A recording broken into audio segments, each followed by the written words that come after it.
My name is Lieutenant Colonel Daniel Reeve. I'm 55 years old, and for the last 3 decades, I've kept the lights on for people who didn't even know my name. I don't fly jets or call in strikes. I move fuel, food, parts, and power, and I make sure no one ever has to think twice about it. I was stationed at Fort Angeles, a logistics-heavy base tucked between scrubland and silence in Southern California. It doesn't show up in recruitment posters, but without it, nothing downrange moves. I ran operational logistics for the Western Corridor, including supply lines that fed training ops, maintenance cycles, and readiness reports for every brass star above me. The job doesn't come with fanfare. You're either invisible or in trouble. I liked it that way. I kept my head down, tracked every shipment, double-checked every redundancy, and carried a fountain pen in my left breast pocket for every signature that mattered. Then one Monday morning, I walked into a meeting I didn't schedule. No agenda, no smile, just a file on the table and a colonel I trained 20 years ago staring like he was doing me a favor. They said it was time. Restructuring, transition, all the buzzwords you hear when they want you gone without saying why. I didn't raise my voice. I didn't beg to stay. I just looked at the man who owed his first deployment to a supply chain I built and told him good luck.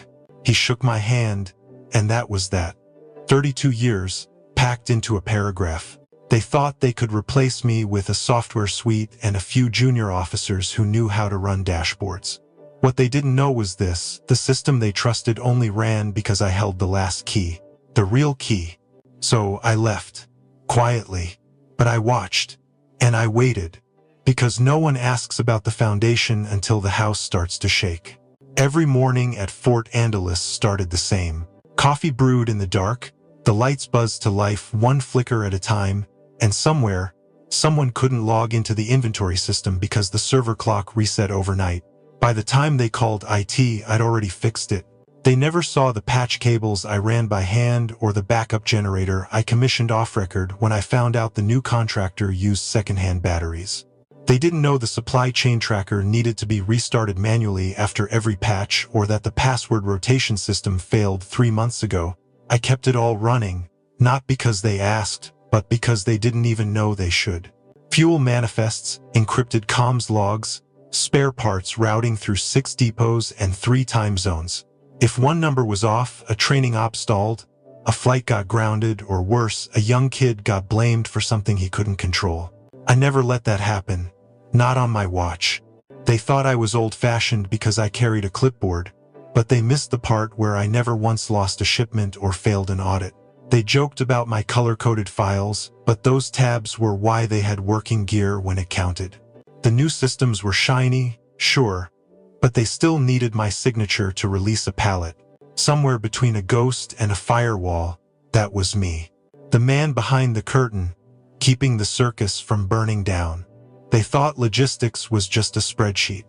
They didn't see the minefield buried in every unchecked box. The whole place ran like a stage play.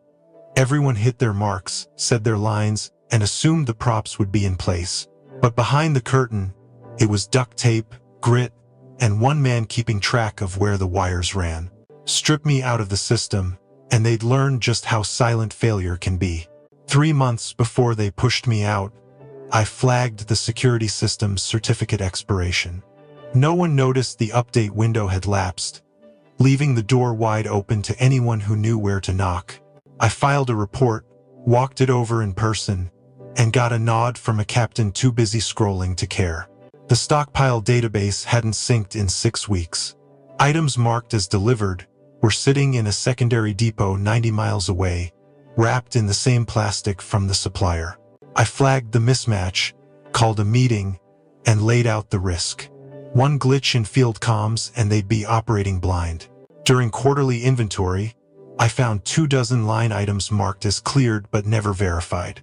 When I brought it up, I got handed off to Kyle Hastings, fresh out of Annapolis with perfect hair and the smugness of someone who'd never stayed past 1,800.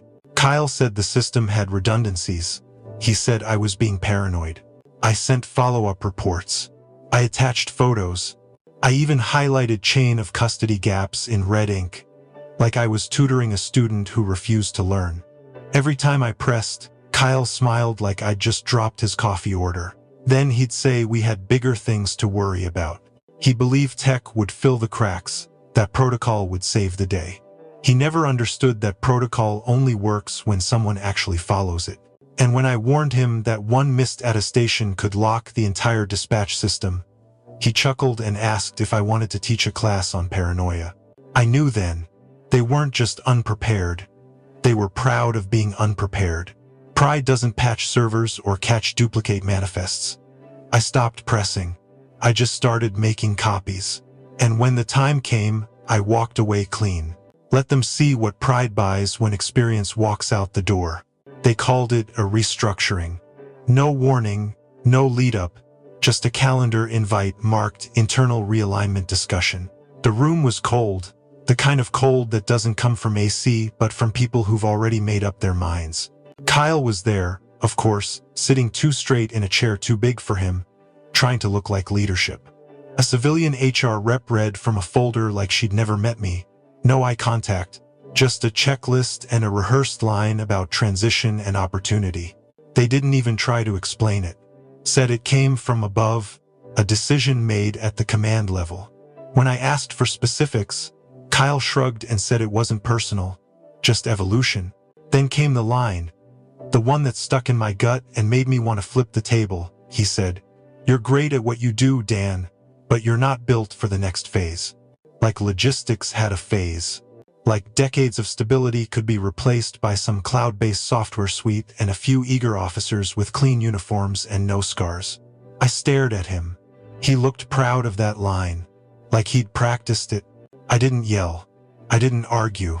I just nodded once and signed the release form with the same pen I'd used to approve millions in supply chain flow. That was it.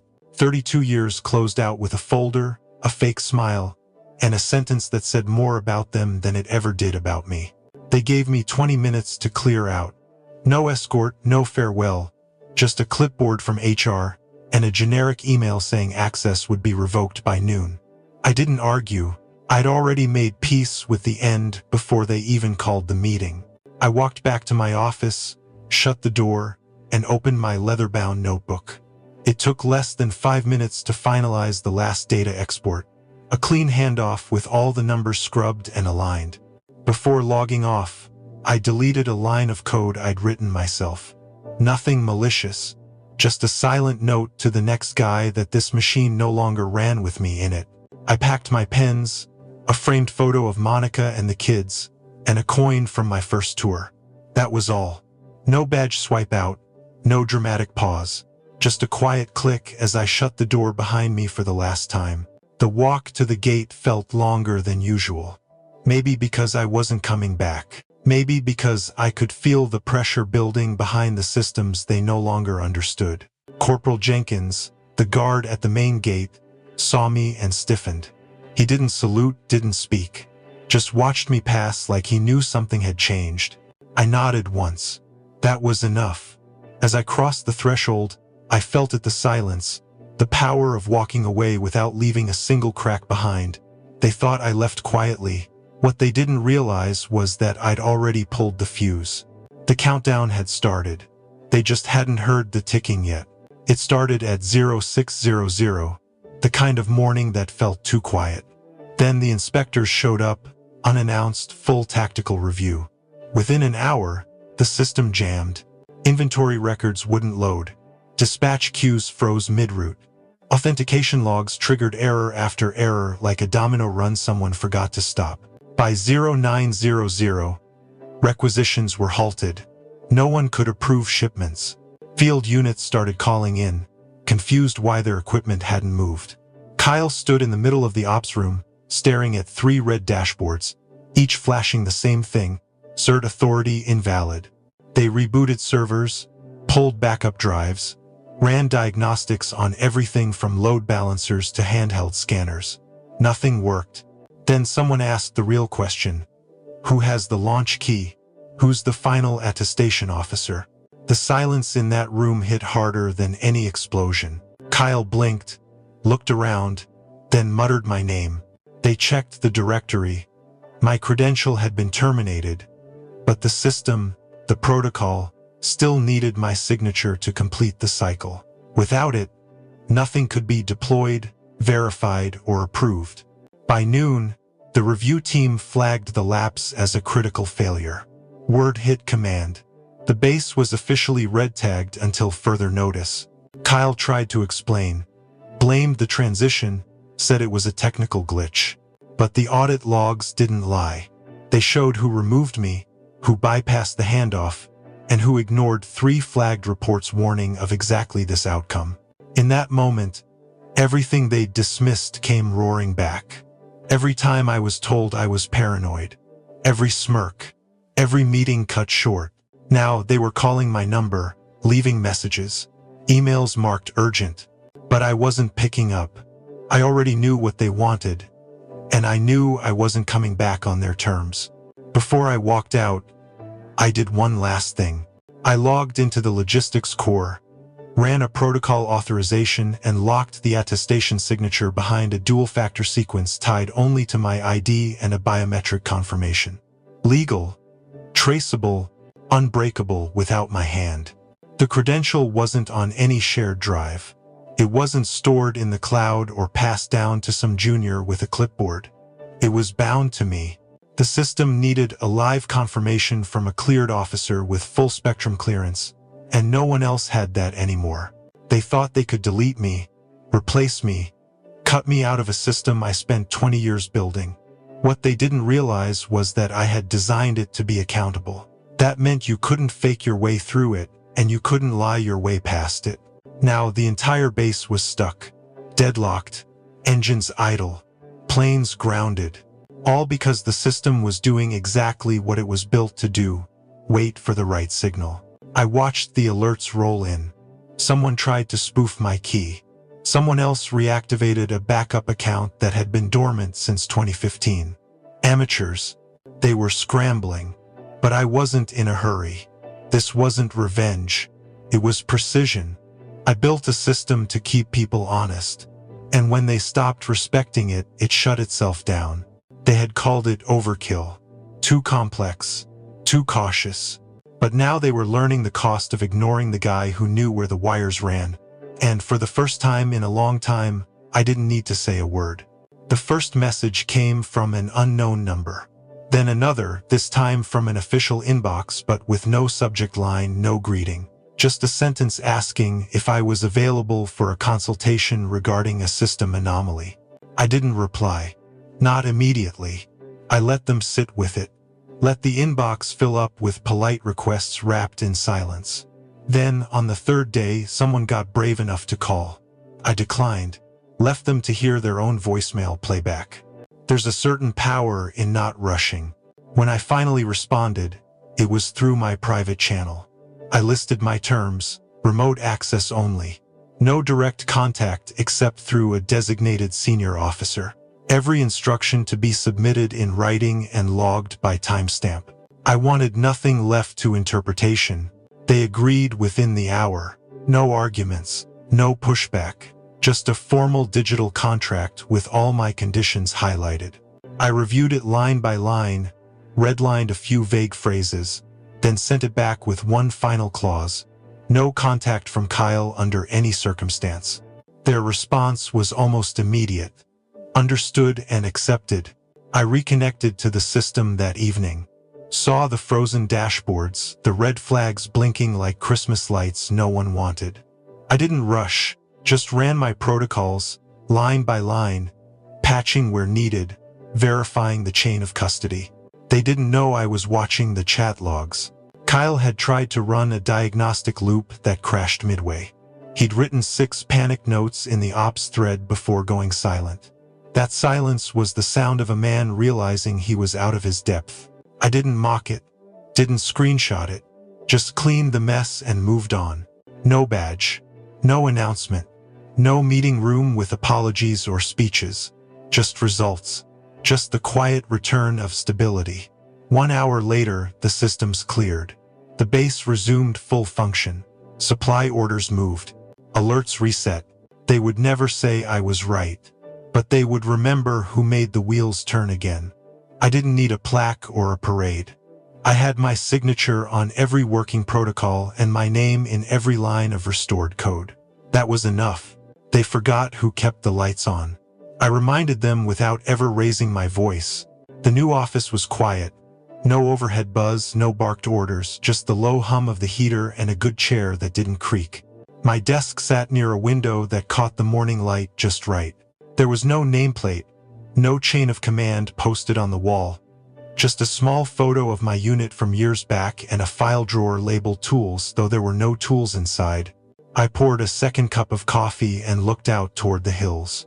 In the distance, the sun hit the rooftops like a slow wave rising.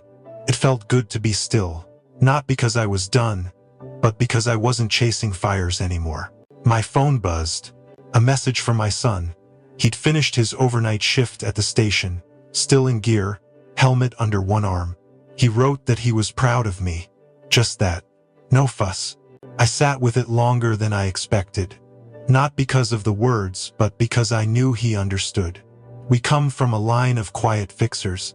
Men who don't wear medals but keep things from falling apart. No one in that base will ever know how close they came. No one will put my name in a report or carve it on a plaque. But every shipment that moved this week, every alert that cleared, carried my fingerprint. I had no interest in being their hero. Heroes want cheers. I wanted the silence that comes after something is made right. In the corner of my desk was the printout from the last remote session. Final status. Active. No errors. I filed it under closure. The world didn't shift that morning. No headlines changed. But I did. I took a breath that felt heavier than the air should be and finally let it out. The ledger was balanced.